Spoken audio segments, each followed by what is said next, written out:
Bismillahirrahmanirrahim. Assalamualaikum warahmatullahi wabarakatuh. Alhamdulillahirabbil alamin alladzi allafa baina qulubina wa asbahna bi ni'matihi ikhwana. Asyhadu an la ilaha illallah wahdahu la syarikalah wa asyhadu anna Muhammadan abduhu wa rasuluh wa la nabiyya wa la rasula ba'dah. Allahumma shalli wa sallim ala sayyidina Muhammadin wa ala alihi wa ashabihi wa man tabi'ahu bi ihsanin ila yaumiddin. Rabbi shrah li sadri wa yassir li amri wahlul 'uqdatam min lisani yafqahu qawli. Amsayna ala fitratil Islam wa kalimatil ikhlas wa ala dini nabiyyina Muhammadin sallallahu alaihi wasallam wa ala millati abina Ibrahim hanifa wa ma kana minal musyrikin. Bapak Ibu jamaah salat maghrib Masjid At-Tauhid, insyaallah dimuliakan Allah Subhanahu wa ta'ala. Puji syukur senantiasa kehadirat Allah, kita diberikan kemudahan untuk melakukan ketaatan dengan melakukan sholat maghrib berjamaah sekaligus ta'lim ba'da maghribnya. Salawat dan salam semoga Allah limpahkan pada junjungan kita Nabi besar Muhammad sallallahu alaihi wasallam. Semoga juga terlimpah pada keluarga, sahabat, dan insyaallah pada kita semua selaku umatnya. Bapak Ibu sekalian, kita mengangkat tema sore ini dengan merasa diawasi oleh Allah. Bagaimana menumbuhkan merasa diawasi oleh Allah Subhanahu wa ta'ala. Kalau kita membuka lembar sejarah, bagaimana kita pernah punya sahabat, Nabi punya sahabat, Khalifah Ar-Rasyidin yang kedua, yaitu Umar Ibn Khattab. Luar biasa, Khalifah Umar ini biasa belusuan. Maka kalau ada orang sekarang yang suka belusuan, itu bagus sebetulnya. Kalau ada pemimpin yang senang belusuan gitu, itu sunnahnya Umar Ibn Khattab, sunnahnya para sahabat. Itu dirutinkan oleh Umar Ibn Khattab gitu. Dirutinkan. Bahkan dirutinkan pula oleh anaknya Ali bin Abi Thalib, Zainal Abidin gitu. Pernah fakir miskin di Madinah itu, dia heran, tiap membuka pintu waktu dia mau tahajud, waktu dia mau sholat subuh, ada gandum di depan pintu. Dan itu bertahun-tahun, tidak ada yang tahu siapa yang ngasih itu. Sampai akhirnya ketika Zainal Abidin meninggal, yang mandiin kaget. Kenapa? Punggungnya itu kapalan. Punggungnya kapalan. Orang heran, ada apa dengan punggung Zainal Abidin ini? Kata istrinya, demi Allah, saya dulu dilarang menceritakannya ketika dia masih hidup. Tapi khawatir jadi fitnah kalau tidak diceritakan dia sudah meninggal. Kalau dia masih hidup pasti dia marah kalau diceritakan. Tapi karena ini hampir jadi fitnah, jangan sampai jadi fitnah, maka akan kuceritakan. Kalaupun dia masih hidup pasti dia akan marah kalau ini kuceritakan. Suamiku ini tiap malam dia selalu membagikan gandum kepada fakir dan miskin. Maka sampai kapalan belakangnya. Hebat-hebat orang-orang dulu. Sampai kapalan belakangnya. Kebayang enggak kalau dia bawa gandum sampai belakangnya kapalan, itu enggak mungkin sehari dua hari. Enggak mungkin seminggu dua minggu. Berbilang tahun namanya. Jadi budaya belusuan ini sebetulnya budaya yang bagus. Maka kalau ada pemimpin yang senang belusuan itu bagus. Betul. Nah, pernah Umar bin Khattab lagi belusuan begitu, dia mendengar percakapan dua orang wanita antara ibu dan anak. Apa kata ibunya? Nak, tambahkanlah air sedikit biar susu itu agak banyak. Sekarang permintaan susu lagi meningkat, tambah air biar untung kita besar. Kata si anak, bunda, tidak, biar dikit yang penting berkah. Kata ibunya, permintaan lagi banyak, mumpung lagi banyak permintaan, tambahlah air sedikit. Kata si anak, tidak, Allah akan melihat ini susu murni atau tidak. Umar terbengong-bengong tuh. Dengar ada seorang pemudi yang masih gadis, tapi keimanannya kuat. Allah tahu kalau kita campur dengan air, bunda. Umar pulang. Sampai di rumahnya apa kata dia? Maukah kalian menikah dengan wanita calon penghuni surga? Rupanya masih ada anak bujangnya yang belum nikah. Apa yang dia lakukan? Dilamarlah wanita ini untuk anaknya itu. Ahli sejarah mencatat dari rahim wanita ini keluar seorang hebat yang bernama Umar bin Abdul Aziz. Apa penyebabnya? Karena anak wanita ini merasa diawasi Allah. Lihat hebatnya gitu ya. Padahal Umar ketika itu presiden Madinah, khalifah kaum muslimin. Dia tidak peduli. Kalau kita sekarang anak presiden, mau nggak kira-kira dinikahkan dengan anak tukang susu? Tapi Umar tolak ukurnya bukan dunia, tolak ukurnya maraqabatullah itu. Merasa diawasi. Ini bukan wanita sembarangan nih. Seorang wanita yang merasa diawasi oleh Allah Subhanahu wa ta'ala. Maka wajar kalau dari rahimnya keluar orang-orang hebat seperti itu. Sekali lagi, kita jangankan anak presiden gitu ya. Anak pejabat daerah aja kayaknya tidak mau tuh menikahkan anaknya dengan anak tukang perah susu. Hebatnya orang dulu tuh begitu. Hebatnya Umar ibn Khattab.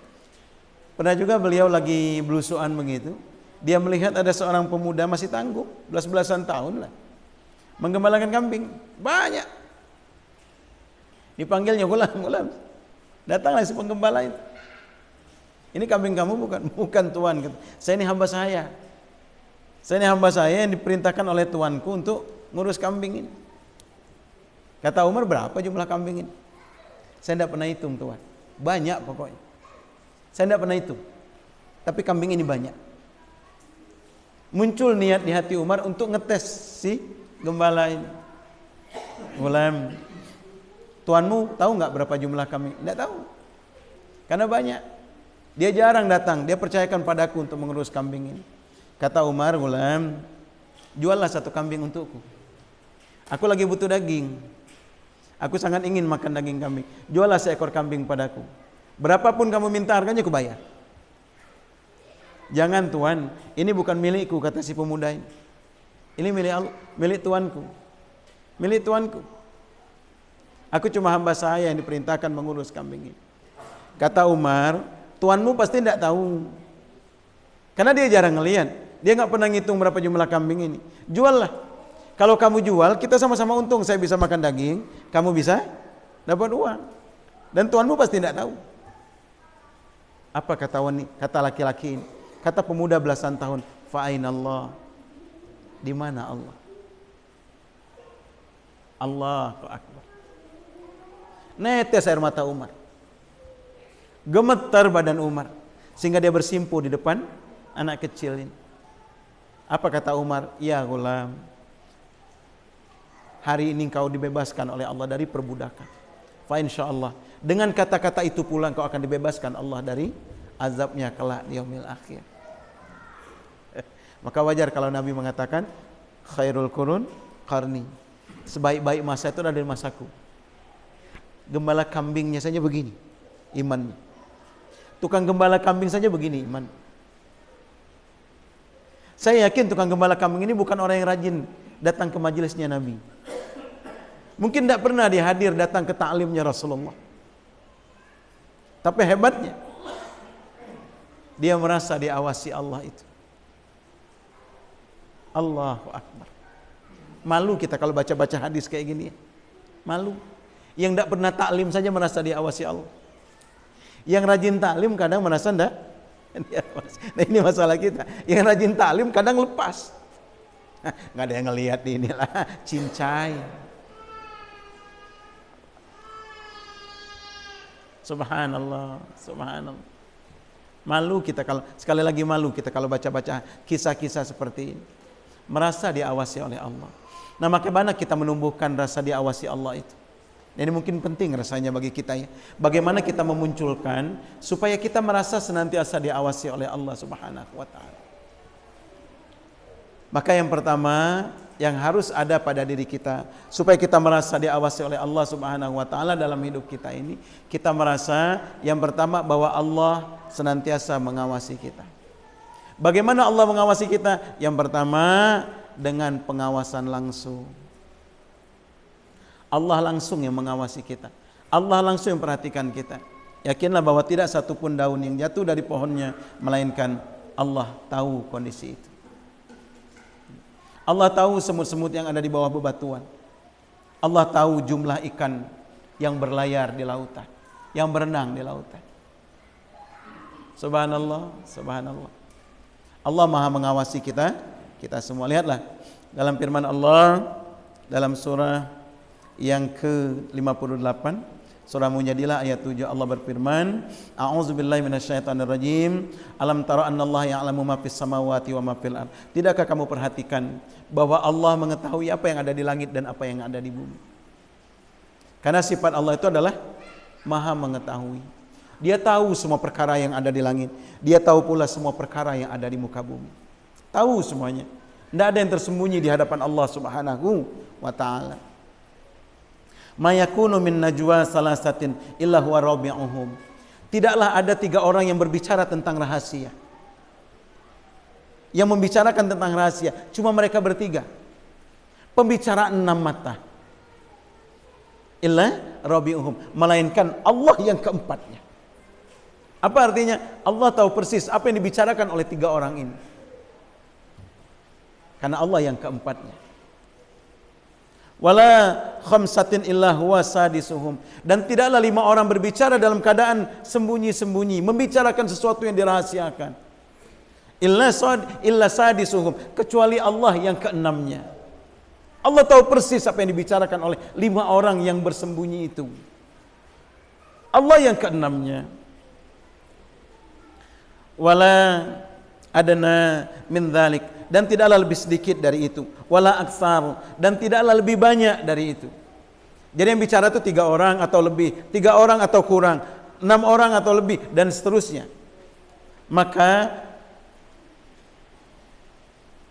illa huwa ma'ahum, melainkan Allah menyertai mereka, Allah bersama mereka.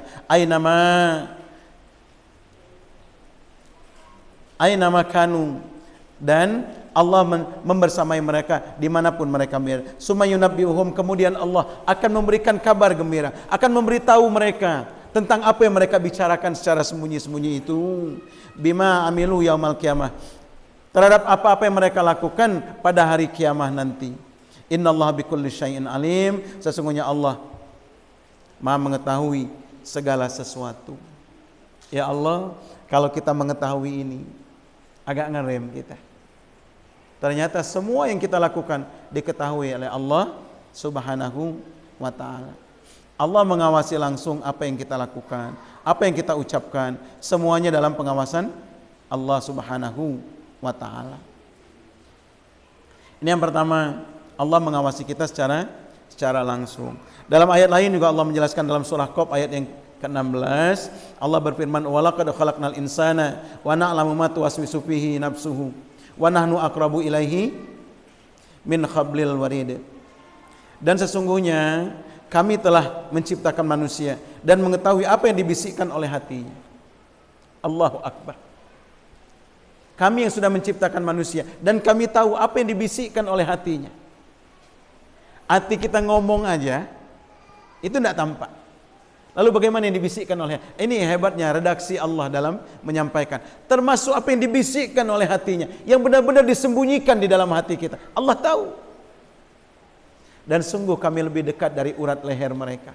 Lihat, redaksinya luar biasa. Lebih dekat dari urat leher. Urat leher kita ada 2 nih. Kenapa Allah pilih ke urat leher? Kenapa Allah pilih urat leher? Karena urat leher ini tidak pernah kita lihat. Ada yang sudah pernah melihat urat lehernya? Ada nggak yang sudah pernah melihat urat lehernya? Urat leher ini dekat di mata, ada dekat di tubuh tapi jauh di mata. Adakah orang yang sudah pernah melihat urat lehernya? Udah Ustaz, lewat cermin. Yang di cermin itu bukan urat leher yang kita lihat, tapi bayangan urat leher. Apa artinya? Kita belum pernah melihat urat leher. Allah tahu persis apa yang ada dalam leher kita ini. Tahu semuanya. Apa yang diangkut oleh nadi yang ada di urat leher, Allah tahu. Darah yang mengalir di urat nadi ini, apa yang dia bawa oleh darah itu, Allah tahu. Darah itu bawa makanan yang halal atau bawa makanan yang haram, Allah tahu. Subhanallah, subhanallah. Maka kalau muncul sifat ini, Kita yakin bahwa Allah mengetahui apa yang sebenarnya tidak kita ketahui sekalipun terhadap diri kita sendiri. Maka subhanallah, wajar kalau ada anak penggembala tadi mengatakan di mana Allah. Wajar. Wajar kalau anak tukang susu tadi mengatakan tidak. Allah tahu apa yang kita lakukan bunda. Ya Allah, kalau anak kita kayak gitu ya. Kalau anak kita merasa diawasi oleh Allah. Dia ingin berdusta pada orang tuanya, tapi dia yakin Allah tahu kedustaan itu. Maka subhanallah, subhanallah, alangkah bahagianya kita kalau punya anak merasa diawasi oleh Allah. Saya ada santri, sudah SMA, tapi suka ngutil, suka ngambil barang temannya. Kalau duit temannya selip dikit dicolongnya. Agak bingung kita, ya Allah, gitu. Agak lucu aja kalau ruangan dikasih CCTV. Kebayang pasang CCTV aja kata sebagian ustazahnya. Kita pasang aja CCTV ustaz, biar ketahuan siapa yang suka ngambil uang itu. Saya bilang santri kita itu perempuan. Kalau ruangannya dipasang CCTV, bagaimana kalau mereka lagi buka jilbab? Siapa yang mau ngecek CCTV-nya? Ustaz. Berarti akan terbuka auratnya. Kalau kita pasang CCTV mereka tidur, terbuka auratnya. Siapa yang akan ngecek CCTV itu? Enggak, saya bilang enggak. Tapi ini udah berulang Ustaz. Berulang. Saya khawatir, kata musyrifahnya, saya khawatir nanti yang kecolongan balas dendam. Yang tadinya nggak pernah nyolong karena sering dicolong ikut nyolong juga akhirnya. Maka kadang di pondok-pondok itu ada permasalahan besar di pondok itu, ada istilah gosong. Saling ngambil. Saya anak di pondok itu, ya Allah, kalau mau buka toko celana dalam itu sudah bisa. Saking banyaknya celana dalam itu. Tiap nengok sebulan sekali itu bawa setengah lusin. Nengok bulan depan sudah habis lagi celana dalam itu. Kenapa? Digosok sama temannya. Kalau mau buka toko sendal, itu udah bisa buka toko sendal. Saking banyaknya sendal dicolong sama temannya itu. Aduh, pegel hati. Saya pikir, ya Allah, ini pondok. Tapi budaya, kenapa jadi pencuri semua begitu? Karena sendalnya seling dicolong orang, akhirnya dia juga pakai sendal orang. Lucu aja ada pondok, sendalnya digembok. Sendal jepit digembok, Pak. Cekrek digembok supaya nggak bisa dipakai. Digembok sendal itu. Allahu Akbar. Ini pondok pesantren, pondok tahfizul Quran. Sendalnya digembok. Saya heran aja di masjid, berbaris sendal digembok semua. Saya bilang, apaan nih sendal digembok? Supaya nggak digosok sama teman, Ustaz. Allah. Ya, bayang. Akhirnya bingung mau dipasang. Kalau pondok laki main aja pasang CCTV selesai. Lah pondok perempuan? Akhirnya alhamdulillah ada ustazah kita itu. Biar saya dekati dengan hati, Ustaz. Saya bantu doa, saya bilang, dekati dengan hati, sentuh hati. Apa kira-kira yang bisa dilakukan? Bilang, saya bilang, Ananda, semua orang bisa kita tipu, tapi siapa yang bisa menipu Allah? Ananda di sini ingin menghafal Quran. Mungkinkah Allah akan berikan keberkahan kalau Ananda menyentuh hak orang lain? Katakan dengan baik. Katakan dengan baik. Nah, kali-kali diajak ngobrol dari hati ke hati. Hanya dia ngaku, Umi, saya yang ngambil. Doain saya, Umi, biar saya bisa meninggalkan sifat buruk ini. Sambil nangis dia berkata begitu. Saya bilang apresiasi. Kasih dia hadiah karena jujurnya. Jangan dihukum, kasih hadiah karena jujur. Subhanallah. Sekarang aman pondok. Tidak ada lagi yang mencuri. Nggak ada lagi yang mencuri. Ketika dikatakan Allah tahu, bagaimana Allah akan turunkan keberkahan ilmu kalau di dalam tubuh kita ada yang mengalir yang tidak disukai oleh Allah Subhanahu. Saya senang sekali ketika dia doakan saya, Umi, biar saya bisa meninggalkan sifat buruk. Kita bawa dalam tahajud, ya Roh, santri kami sudah jujur. Bukankah jujur ini pintu kebaikan? Maka berikan kebaikan, ya Allah, berikan kebaikan, beri dia hidayah, biar dia bisa mudah meninggalkan keburukan-keburukan. Sekarang alhamdulillah, duit ngeletak tidak hilang, apapun ngeletak tidak hilang. Senang kita, luar biasa, luar biasa. Saya bilang sama teman-teman, mumpung masih sedikit, kita tanamkan, jangan sampai ada gosok-menggosok itu. Jangan sampai ada mengambil yang bukan haknya. Bagaimana dia akan hafal Quran? Maka wajar kalau muncul orang-orang seperti yang ditemukan oleh Umar Ibn Khattab tadi. Kenapa? Karena ternyata keimanannya bahwa Allah melihat semua yang ada pada dirinya, bahkan yang dibisikkan oleh hatinya, Allah paham. Allah paham. Ini yang pertama, Allah mengawasi kita secara langsung. Yang kedua, jemaah sekalian yang dimuliakan Allah Subhanahu wa taala, bagaimana Allah mengawasi kita yang kedua? Melalui pengawasan malaikat-malaikatnya.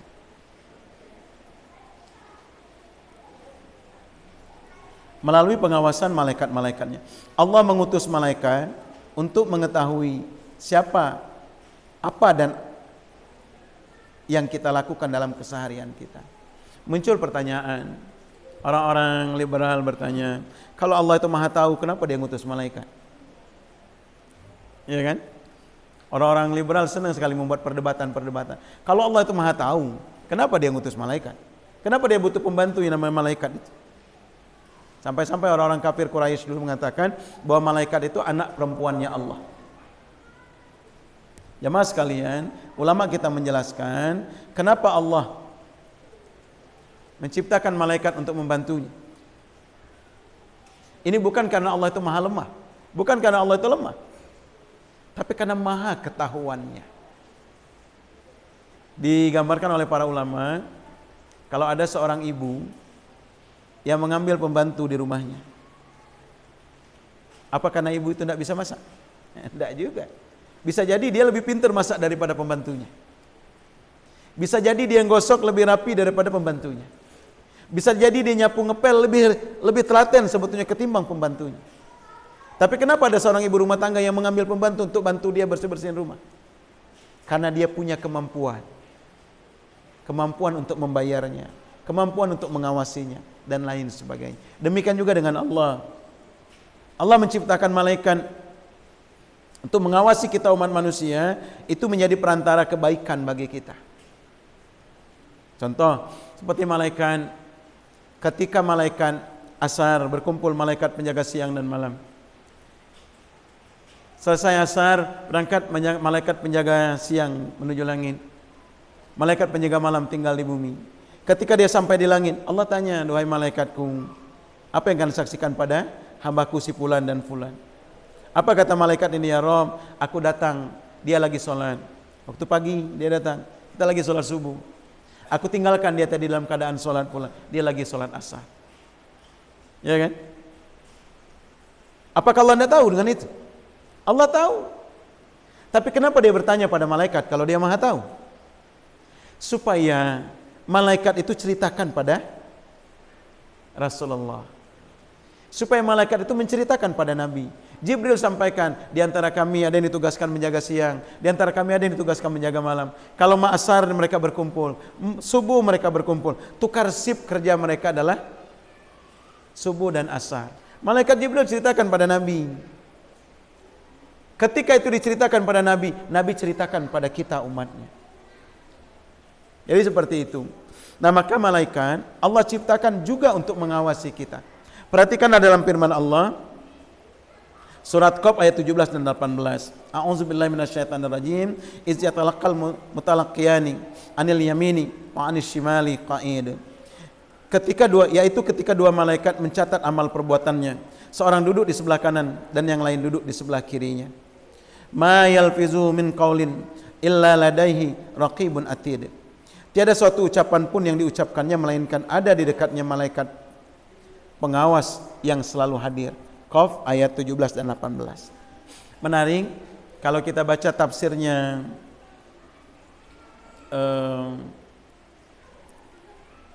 dalam tafsir malaikat raqib dan atid ini. Lihat, kita dari SD sudah menghafal nama-nama malaikat. Ya kan? Jibril, Mikail, Israfil, Munkar, Nakir, Raqib, Atid, Malik, Ridwan. Ya kan gitu kan? 10 malaikat. Saya dulu lama berpikir, masing-masing SD, SMP, SMA dulu pikir. Kalau malaikat cuma 10. Gampangnya malaikat maut deh. Yang meninggal di Tanjung Senang ini pada jam tertentu ada jam, menit, detik.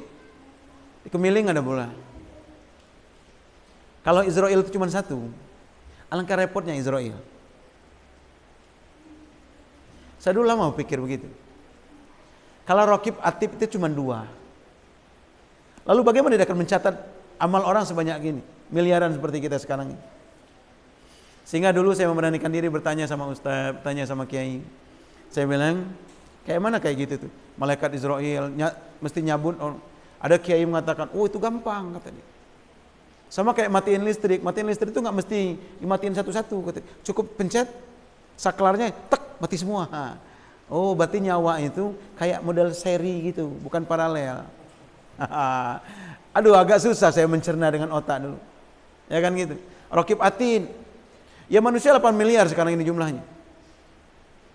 Kalau cuma dua, apa dia punya CCTV dan itu luas sekali gitu ya? Maka saya dulu banyak bawel bertanya. Sehingga ada kiai yang menjelaskan, Son, kata dia, Raqib Atid itu, Jibril itu bukan cuma satu malaikat. Jadi maksudnya apa? Itu sama dengan bangsa. Di dunia malaikat itu jadi bangsa-bangsa. Ada bangsa Jibril. Kayak kita bangsa Jepang. Jepang itu bukan satu, banyak kata dia.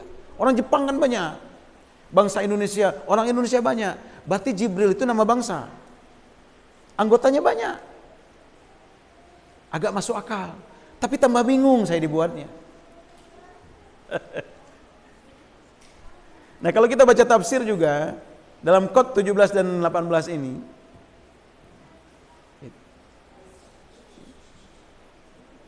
ternyata Raqib Atid itu bukan nama malaikat.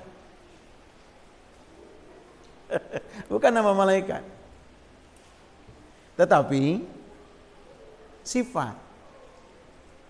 Raqib itu digambarkan dalam tafsir ini bahwa Raqib itu sebuah sifat yang selalu mengawasi dan akan menjadi saksi atas perbuatan-perbuatan yang dilakukan oleh seorang hamba.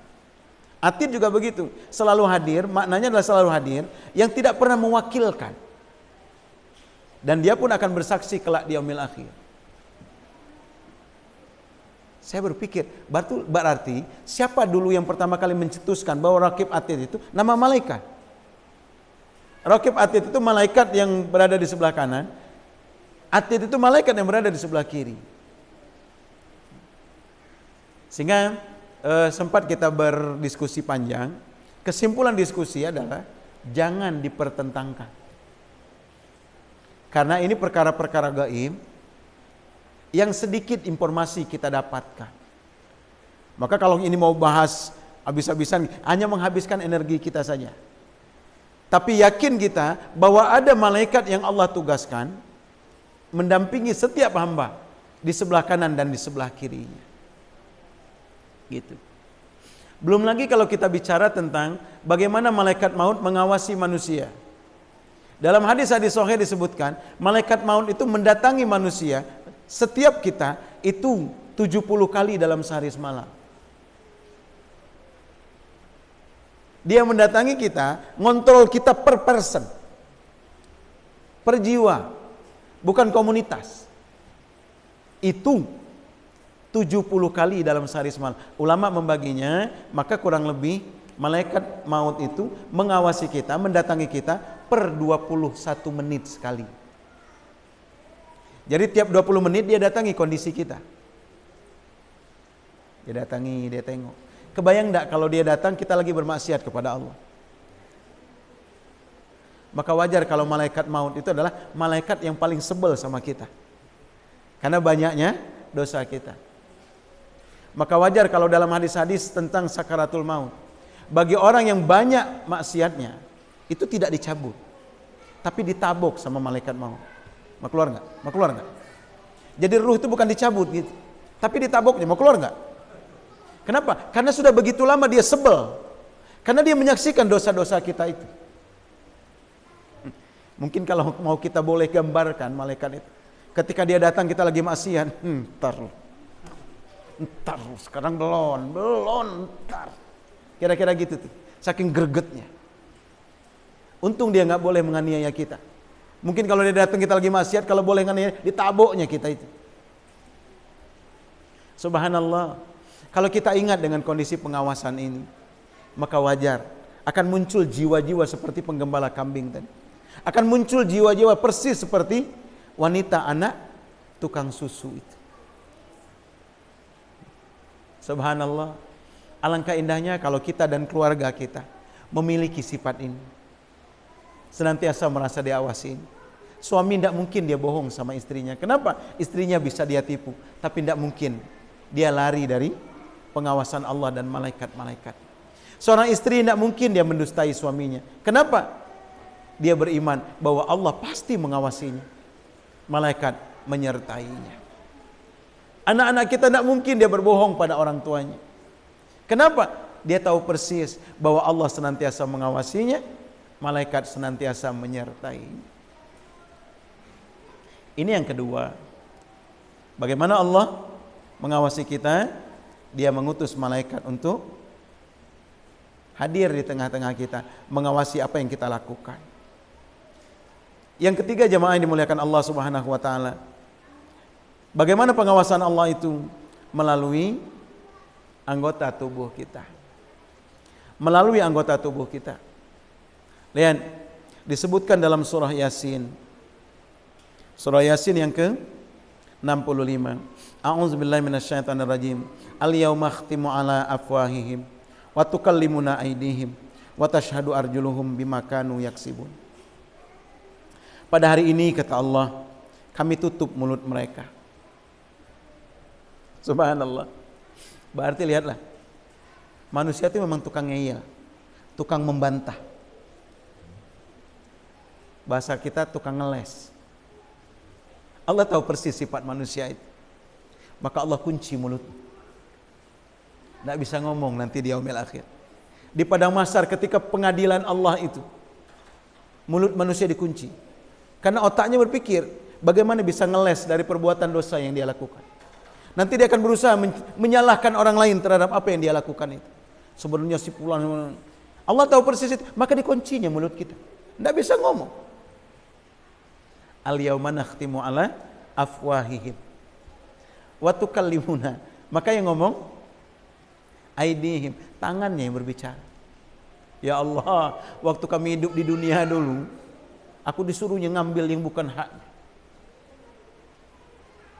Aku disuruhnya ngambil yang bukan hak.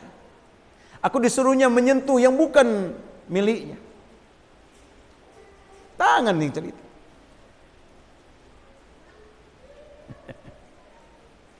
Yang cerita kakinya. Ya Allah, selama aku hidup dulu sering melangkah tempat maksiat ya Allah. Sering melangkah ke tempat maksiat. Kakiku ini enteng betul kalau melangkah tempat maksiat. Kaki yang cerita. Di mana ada organ tunggal, di situ aku jalan. Allahu Akbar. Lihat. Nabi pernah tertawa sampai tampak gigi gerahamnya. Nabi itu jarang ketawa sampai lepas begitu. Kalau ketawa beliau cuma menampakkan gigi sirinya. Dan satu saat sampai tampak gigi gerahamnya kata para sahabat. Beliau bercerita, nanti di pengadilan Allah manusia itu tukang ngeyel kata Nabi. Tapi Allah kunci mulutnya. Sehingga bercerita tangannya, bercerita matanya, bercerita hidungnya, bercerita telinganya, anggota tubuhnya semuanya bercerita kepada Allah. Semua terbuka kepada Allah. Sampai ketika semuanya sudah cerita kepada Allah, baru bibirnya boleh bergerak. Baru dia boleh ngomong lagi, baru dia bisa ngomong lagi. Apa yang dia lakukan? Ditaboknya tangannya. Tangan, waktu di dunia kamu saya kasih gelang, kamu saya kasih jam tangan, kamu saya kasih cincin, kamu saya kasih enak di dunia. Kenapa sekarang kamu ingin mencelakakanku? Kenapa kamu cerita yang enggak di hadapan Allah? Nabi tertawa sampai kelihatan gigi gerahamnya. Nabi melihat itu lucu. Kenapa? Orang berbantah-bantahan dengan anggota tubuhnya sendiri. Subhanallah. Malu kita kalau ingat ini ya. Lihat. Mata sering kita gunakan untuk yang tidak baik. Telinga sering kita gunakan untuk yang tidak baik. Tangan, kaki sering kita gunakan untuk hal-hal yang negatif. Maka semuanya kelak akan bercerita di hadapan Allah. Bercerita langsung di hadapan Allah. Bahwa apa yang kita lakukan itu diceritakan oleh anggota tubuh kita. Kemudian jamaah sekalian, ini yang Yang ketiga, anggota tubuh kita yang akan menjadi saksi di hadapan Allah. Yang terakhir, Allah mengawasi kita dengan bumi yang kita pijak. Bumi yang kita pijak akan bercerita dia terhadap apa yang terjadi di atasnya. Lihatlah dalam surah Al-Zalzalah ayat 4 dan 5 Allah berfirman, A'udzubillahi minasyaitonirrajim. Bismillahirrahmanirrahim. Yauma idzin tuhaddisu akhbaraha bi anna rabbaka awhalaha. Hari itu kata Allah, pada hari itu bumi akan bercerita, menceritakan beritanya, karena sesungguhnya Tuhanmu telah memerintahkan yang demikian itu kepadanya. Subhanallah, bumi cerita apa yang dia ketahui, diceritakannya semua kepada Allah. Saya terbengong-bengong ketika ada teman ngomong, Ustaz, sekarang kan ada aplikasi GPS itu bisa diketahui kemana saja aktivitas kita. Saya ada kenalan Pak Haji yang orangnya sibuk sekali, tapi anaknya sukses semua. Pak Haji sebenarnya, bagaimana Pak Haji mengawasi anak-anak dalam kesibukan? Kita kasih HP, tapi HP-nya kita pasang GPS, Ustaz. Jadi kita tahu anak kita bohong apa enggak.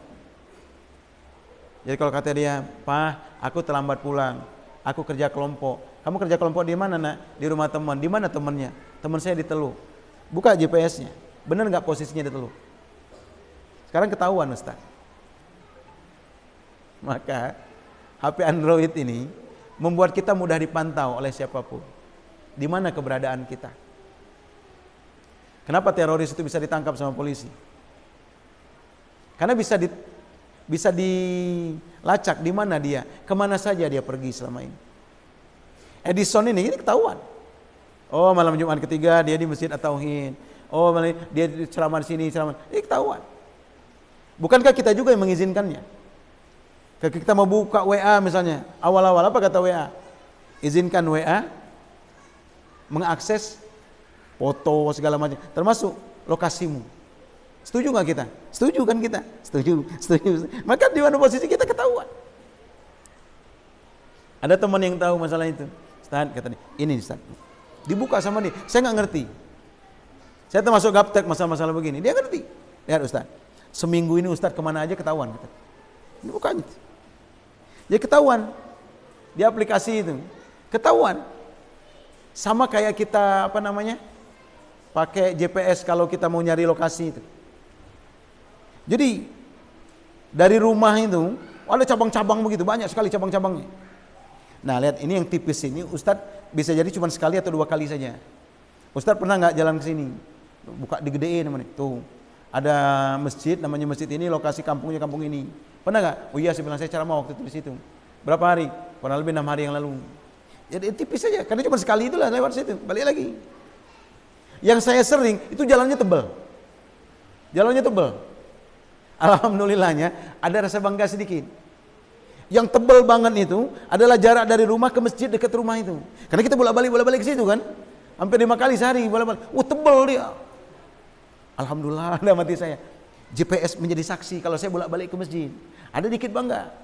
Gitu. Ternyata subhanallah, baru GPS-nya manusia saja itu sudah merekam aktivitas kita. Saya sampai megang dada waktu itu, ya Allah, bagaimana GPS-nya Allah? Bagaimana aplikasinya Allah? Bukan hanya mundar-mandirnya kita saja yang bisa direkam oleh Allah Subhanahu wa taala. Bahkan apa yang terbetik di hati kita itu terekam sama Allah. Apa niat yang paling banyak muncul di hati kita? Itu tebal dia.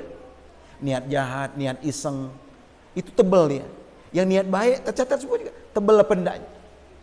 Saya sampai berkata, Allahu Akbar. Aplikasi manusia saja mampu mencatat itu, apalagi aplikasinya Allah Subhanahu. Itulah sebabnya kalau kita baca Quran, dianjurkan sama Nabi bersuara. Walaupun nggak haram kita baca Quran tidak bersuara, tapi bersuara lebih utama. Kenapa? Supaya benda-benda mati di sekitar kita kelak menjadi saksi terhadap apa yang kita baca. Apa dalilnya? Para sahabat kalau mereka haji atau umroh itu diperintahkan oleh Nabi talbiyah kuat. Maka selama 14 hari mereka di perjalanan antara Makkah, Madinah dan Makkah, mereka disuruh talbiyah kuat. Maka tidak jarang sahabat itu sampai di kota Makkah suaranya sudah habis. Kenapa mereka melakukan itu? Perintah Rasul. Kata Rasul, perkuatlah talbiyah kalian. Karena semua benda mati, benda hidup dan mati yang mendengar talbiyah kalian kelak akan bersaksi di hadapan Allah. Apakah batu-batu itu akan bersaksi? Iya, kata Nabi. Maka para sahabat kalau pergi haji atau umrah, talbiyahnya dari Madinah, dari Bir Ali sekarang, itu sampai ke Makkah, mereka talbiyah kuat-kuat. Walaupun jamaah kita talbiyahnya kuat, cuma 15 menit saja kuatnya. Udah itu tambah turun, tidur sampai di Mekah. Walaupun saya jujur kalau bimbing seneng yang suka tidur gitu, biar kita bisa istirahat. Kalau mereka nggak tidur sampai Mekah kita talbiyah, pembimbingnya capek.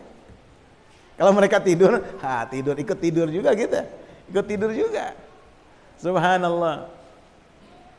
Maka yakinlah baju yang kita pakai untuk ibadah, dia bangga, dia senang. Kenapa? Kita pakai untuk taat pada Allah. Kalau saya akan membuktikan kendaraan, saya ini termasuk yang nggak telaten, Pak. Kendaraan itu, baik mobil, motor, apapun itu, nggak telaten.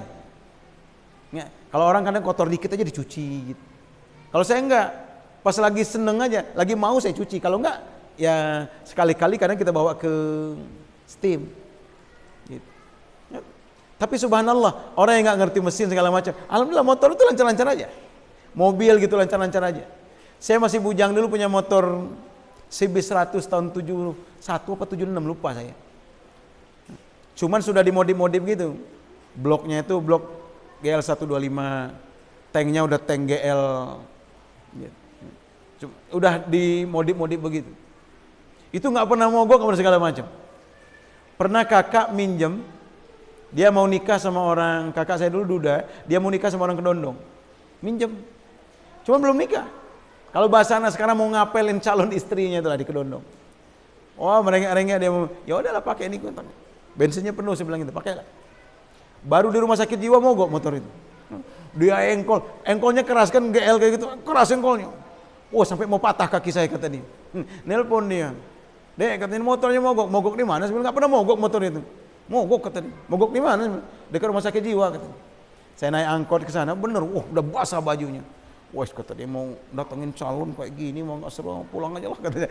Ngangguk-ngangguk nih. Nah, saya bilang baca Bismillah nggak ngengkolnya tadi. Brung, hidup. Saya bilang mau lanjut enggak? Lanjut aja lah kata dia. Bener nih, bener. Mau bawa sendiri. Nanti mogok lagi kata dia. Tolong antar aja lah katanya. Cocok saya bilang, ngantar orang cewekan saya ini. Nah, tapi nggak sempat pacaran dia karena ada saya. Dalam hati saya, memang motor ini nggak pernah dibawa maksiat. Dari pengajian ke pengajian, paling beli beras, ngantar istri ke pasar, nggak pernah dibawa maksiat. Maka walaupun nggak pernah dirawat, dimandiin aja jarang, awet-awet aja, putus tali kopling aja jarang. Artinya kendaraan itu senang dia dibawa taat kepada Allah. Baru dibawa mau ngapel sekali mogok dia. Maka subhanallah, ternyata jangan anggap ringan. Semua benda mati akan bersaksi terhadap apa. Itulah sebabnya mungkin. Kenapa? Kalau kita sholat fardu di sini. Ketika sholat sunnah, tidak dianjurkan kita sholat di tempat yang sama. Mesti geser. Supaya itu menjadi saksi terhadap apa yang kita lakukan di atas muka bumi. Maka jamaah sekalian, subhanallah. Kalau kita memahami dengan baik 4 hal ini saja, bahwa kita diawasi secara langsung oleh Allah Subhanahu wa taala, bahwa kita diawasi oleh malaikat-malaikat yang memang sengaja diutus oleh Allah untuk mengawasi kita, bahwa tangan dan kaki kita akan bersaksi terhadap apa yang kita lakukan, dan bumi yang kita pijak akan menceritakan apa yang terjadi di atasnya. Maka subhanallah, kalau kita pahami 4 hal ini, saya yakin tidak neko-neko hidup kita ini, nggak neko-neko. Kenapa? Karena kita senantiasa berada dalam pengawasan Allah Subhanahu wa ta'ala. Nah, mudah-mudahan jamaah sekalian, kita, pasangan kita, anak-anak kita, keluarga besar kita, karib kerabat kita, tetangga kita, kaum muslimin merasa diawasi Allah dimanapun dia berada, sehingga insya Allah para penggembala-penggembala kambing abad baru ini akan muncul dengan segala keimanannya. Tukang susu baru tadi akan muncul dengan segala keimanannya. Fa insyaallah aman Indonesia ini kalau semua orang merasa diawasi oleh Allah dengan awasan yang sangat ketat seperti ini. Mudah-mudahan Allah tambahkan hidayah di hati kita, sehingga dengan hidayah itu mudah-mudahan kita semua senantiasa merasa diawasi Allah, sehingga kita akan berhati-hati, sehingga Allah selamatkan kita, selamat di dunia, terlebih-lebih selamat di akhirat nanti. Amin ya rabbal alamin. Ini mungkin yang bisa saya sampaikan, lebih kurang mohon maaf. Pada Allah saya mohon ampun. Wabillahi taufiq wal hidayah wal inayah. Wallahul muwaffiq ila aqwamit thoriq. Assalamualaikum warahmatullahi wabarakatuh.